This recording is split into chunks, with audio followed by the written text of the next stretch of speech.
첫 시간 주님께 안녕하세요. 대강교회 오훈 목사입니다. 3월 26일 화요일입니다. 하나님 우리에게 주신 말씀은 마가복음 14장 66절에서 15장 5절까지 말씀입니다. 베드로는 아랫뜰에 있더니 대제사장의 여종 하나가 와서 베드로가 불 쬐고 있는 것을 보고 주목하여 이르되 너도 나사렛 예수와 함께 있었도다 하거늘 베드로가 부인하여 이르되 나는 네가 말하는 것이 무엇인지 알지도 못하고 깨닫지도 못하겠노라 하며 앞뜰로 나갈새 여종이 그를 보고 곁에 서 있는 자들에게 다시 이르되 이 사람은 그 도당이라 하되 또 부인하더라. 조금 후에 곁에 서 있는 사람들이 다시 베드로에게 말하되 너도 갈릴리 사람이니 참으로 그 도당이니라. 그러나 베드로가 저주하며 맹세하되 나는 너희가 말하는 이 사람을 알지 못하노라 하니 닭이 곧 두 번째 울더라. 이에 베드로가 예수께서 자기에게 하신 말씀 곧 닭이 두 번 울기 전에 내가 세 번 나를 부인하리라 하심이 기억되어 그 일을 생각하고 울었더라. 새벽에 대제사장들이 즉시 장로들과 서기관들 곧 온 공회와 더불어 의논하고 예수를 결박하여 끌고 가서 빌라도에게 넘겨주니 빌라도가 묻되 네가 유대인의 왕이냐? 예수께서 대답하여 이르시되 내 말이 옳도다. 하심에 대제사장들이 여러 가지로 고발하는지라 빌라도가 또 물어 이르되 아무 대답도 없느냐? 그들이 얼마나 많은 것으로 너를 고발하는가 보라. 하되 예수께서 다시 아무 말씀으로도 대답하지 아니하시니 빌라도가 놀랍게 여기더라. 아멘. 오늘 말씀을 보면 예수님의 모습과 베드로의 모습이 극명한 대조를 보입니다. 예수님은 이스라엘 최고의 권력자들이 모인 그 자리에서 당신의 신분을 당당하게 밝히시죠. 그러나 베드로는 여종 앞에서도 너무나 부끄러울 정도로 예수님을 부인합니다. 그리고 그 부인하는 정도가 점점 심해지죠. 저주하고 맹세까지 합니다. 너무나도 당당하게 주를 위하여 죽을지언정 부인하지 않겠다고 외쳤던 그 외침이 얼마나 무색합니까?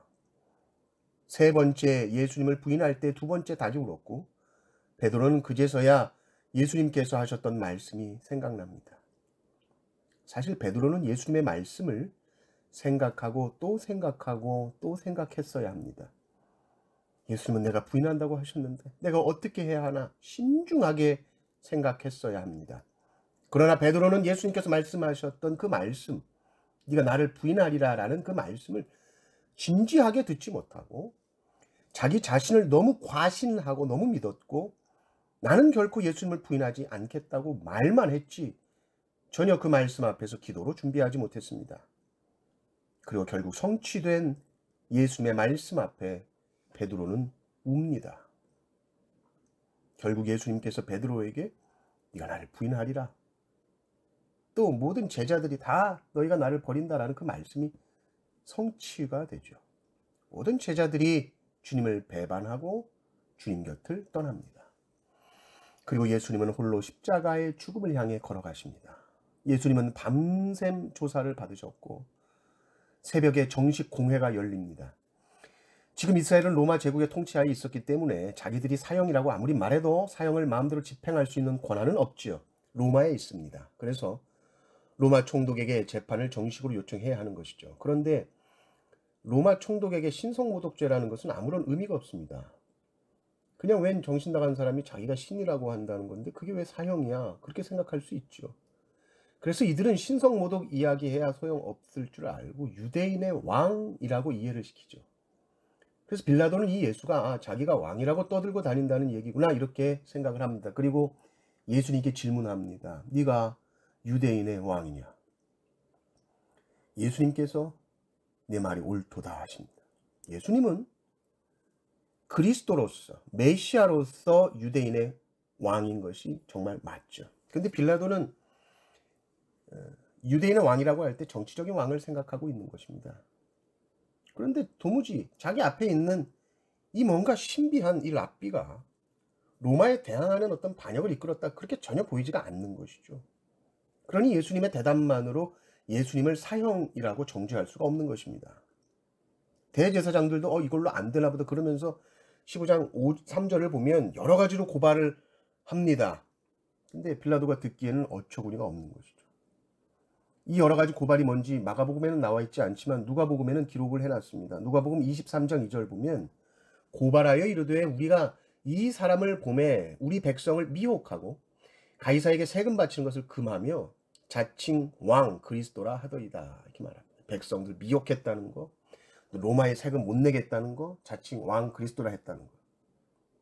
이 말 같지도 않은 고소 내용을 듣고 빌라도도 아마 기가 찼을 겁니다. 그래서 빌라도가 예수님께 질문하죠. 왜 대답이 없느냐? 이 사람들이 이렇게 많은 고소를 하고 있는데 왜 가만히 있느냐라고 묻죠. 빌라도 생각에는 충분히 변호할 수 있을 것 같은데 예수님은 입을 열지 않으십니다. 이사야의 예언의 말씀 그대로입니다. 말씀이 성취가 되는 거예요. 이사야 53장 7절 말씀에 그가 곤욕을 당하여 괴로울 때에도 그의 입을 열지 아니하였으며 마치 도수장으로 끌려가는 어린 양과 털 깎는 자 앞에서 잠잠한 양같이 그의 입을 열지 아니하였도다. 예수님은 그 말씀의 그 예언대로 그대로 그의 삶에서 성취가 되었고요. 또 예수님의 모든 말씀이 또 베드로를 통해서 또 제자들을 통해서 예수님의 말씀도 다 성취가 되는 겁니다. 예수님의 삶은 처음부터 끝까지 다 말씀대로 사셨습니다. 그냥 말씀 속에 계신 분입니다. 예수님은 말씀 그 자체이시기 때문입니다. 빌라도는 이런 예수님의 모습을 보면서 놀랍니다. 죽음 앞에 있는데 사형에 직면해 있는 상황 속에서 전혀 자신을 보호하기 위한 변호를 하지 않습니다. 예수님의 삶은 철저하게 말씀이 육신이 되어서 그 말씀이 이 땅에서 성취되는 삶을 사셨습니다. 중요한 것은 우리 안에도 이 생명의 말씀이 심겨져 있습니다. 우리는 우리의 삶을 통해서 얼마나 이 말씀이 성취되고 이 말씀이 살아 움직이며 한 말씀이라도 우리의 삶 속에서 이루어지고 있는가? 항상 말씀을 붙드셔서 항상 말씀 안에 사시며 이 말씀의 능력을 경험하는 성도님들 되시기를 주님의 이름으로 축원합니다. 아멘.